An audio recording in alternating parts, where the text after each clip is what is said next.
Welcome to Podkey Fantasy Football, where draft boards meet the messy reality behind them. The biggest draft edge may come from knowing which uncertainty deserves a discount and which uncertainty is already priced in. ADP gives us a market, not a verdict.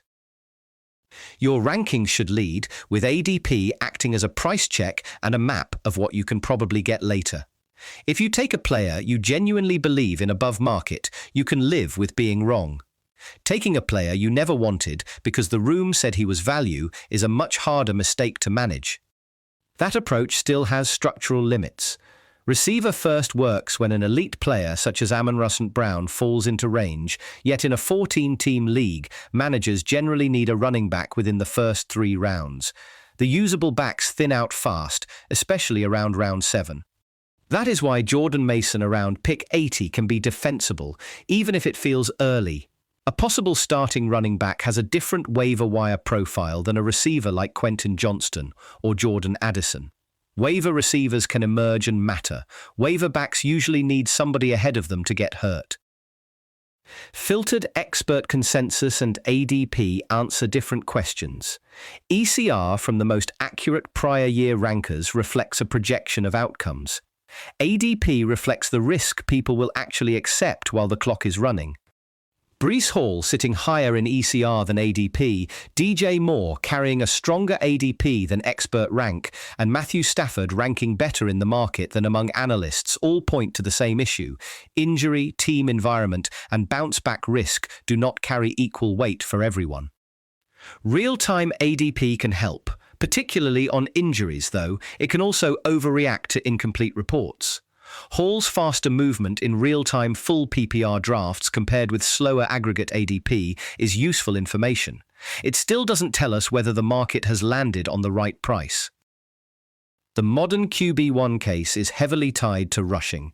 9 of last year's top 12 fantasy quarterbacks cleared 350 rushing yards, so pocket passers need unusually strong passing efficiency and touchdown volume to keep pace. That context complicates Patrick Mahomes. His anticipation and opportunistic rushing preserve a useful floor, yet a quarter of his fantasy production came from rushing last season. He is returning from an ACL injury, the receiving group is changing, and Travis Kelce is older. A late QB1 or high-end QB2 ranking is easier to support than treating him as automatic elite production. Bonix has the more obvious ceiling pathway through rushing, a strong line. Sean Payton and Jalen Waddle's addition. Stafford carries a very different bet. Last year's 4,700-plus yards and 46 touchdowns were excellent, but at age 38, with injury history and touchdown efficiency doing major work, QB12 pricing asks for a repeat that the evidence doesn't strongly demand. Kyler Murray's supporting cast creates a top 12 path if he sustains roughly 36 rushing yards per game. That conditional matters. Great weapons raise the ceiling. The rushing keeps the floor from disappearing. Devon Achane is a clean example of a player whose range is wider than his rank. Elite per-touch efficiency and potential goal line work justify round 2 enthusiasm. Workload uncertainty and an offense with a quarterback, prone to running rather than checking down, justify a more cautious RB11 type evaluation. Josh Jacobs may have an even wider range. Green Bay has given him elite goal-to-go work, while suspension, missed time, re-injury, and Marshawn Lloyd create real paths to a committee. His value depends on whether the Packers ride him early or preserve him for a late-season push. Breece Hall still has the age, receiving profile and prior ceiling to matter after a discount. The groin injury, Jets uncertainty and workload questions explain why that discount exists. Discount is the operative word though. An injury concern changes price. It does not automatically erase talent. Kenneth Walker and DeAndre Swift look like cleaner value cases if their projected roles hold. Walker has feature-back talent in a role. Kansas City needs to make explosive. Swift has 5 straight top 24 finishes and an improved Chicago line. Both claims rely on role stability, so neither should be treated as risk-free. For late picks, Chase credible contingency paths. Tyler Algier's goal line usage gives him standalone utility, and Mason has starter-level upside. Drafting an IR-bound player strictly for roster mechanics is weaker logic unless that player was already your best available choice. Ashton Jeanty's injury reporting shows how quickly ambiguity becomes panic. A low ankle sprain and a high ankle sprain carry dramatically different implications for week 1 availability and longer-term explosiveness. Moving Jeanty from the late first toward the middle or late second makes sense while clarity is incomplete. A confirmed high ankle sprain would justify a much steeper fall. Until then, treating every ankle report as the worst-case diagnosis is speculation dressed up as certainty.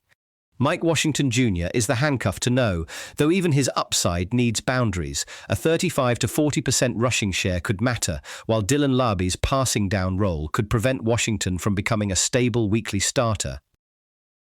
Zay Flowers has a strong floor case, career highs across the board, and a target share that has climbed to 29%. Baltimore's awful red zone efficiency also leaves room for touchdown regression. The missing piece is whether those failures were random enough to reverse or structural enough to persist. Parker Washington and Quentin Johnston are more explicitly price-driven bets. Washington's late-season volume was real, though the sample was small. Johnston's healthy game usage was stronger than his depressed overall market suggests. Both can beat cost without needing us to declare either a finished product.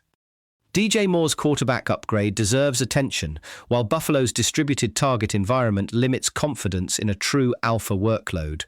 Brian Thomas Jr. has spike-week ability, yet perimeter usage, Parker Washington's emergence, and a difficult early schedule raise weekly volatility.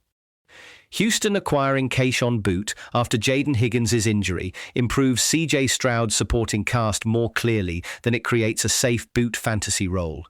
Boutte can stretch defenses and help Nico Collins underneath, but crowded targets make Boutte a late flex bet rather than a projected fixture. Colston Loveland's late-season target share and per-route production support his aggressive TE2 case, even at a premium price. Tucker Kraft's early production and red zone share offer similar upside, with ACL recovery as the central risk to price. Dalton Kincaid has appealing route-level target rates, yet limited snap participation, and Dawson Knox's goal line work cap the certainty. He fits as a value TE1, especially in a Josh Allen stack with DJ Moore, rather than a locked-in star. Stacks work best when both pieces stand on their own. Bo Nix and Jalen Waddle offer a cheap path to a correlated spike. Malik Neighbors and Jackson Dart offer a bigger payoff alongside much more immediate failure risk. Preseason takes time to become reliable. Teams can need 6 to 8 games to reveal themselves, and early records are heavily schedule-driven. Fantasy managers still have to make decisions before that evidence arrives. The answer is active priors, camp reports, injuries, usage, beat reporting, and film should change August rankings when they directly contradict May assumptions. The useful distinction is between updating on evidence and chasing every headline. Separate redraft from Dynasty 2. A volatile rookie can be a top 50 redraft dart throw because the immediate ceiling matters while remaining far too uncertain to cost a future first-round Dynasty asset. Draft the roles you can explain, the discounts you can defend, and the uncertainty your roster can absorb. This is Podkey Fantasy Football. This episode was generated by Podkey. Create your own at podkey.fm.